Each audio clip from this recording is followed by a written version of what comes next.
Ayan, marami na nga pong natututunan itong si Viancy kay Kalingap Edu, at nakakatuwa dahil nga po sa bago nilang video ay makikita po natin na hindi na po mahiyain si Viancy.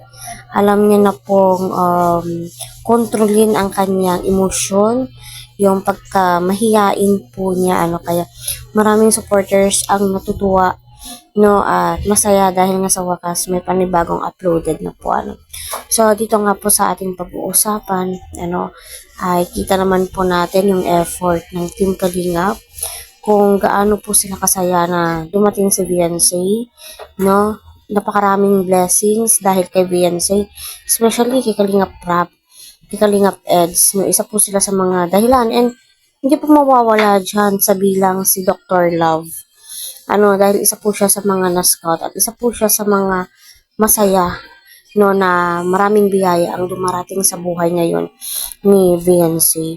Kaya patuloy po natin silang suportahan, tangkilikin po natin ang kanilang mga video. Huwag po natin skip ang kanilang ads, para marami pa pong kababayan po natin ang kanilang madingap, at mabago ang kanilang buhay. 20,000 pesos.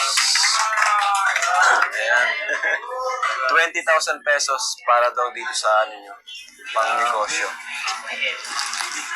Bakit? Nahiya na po ako.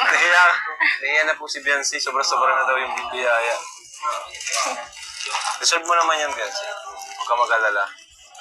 Alam namin na...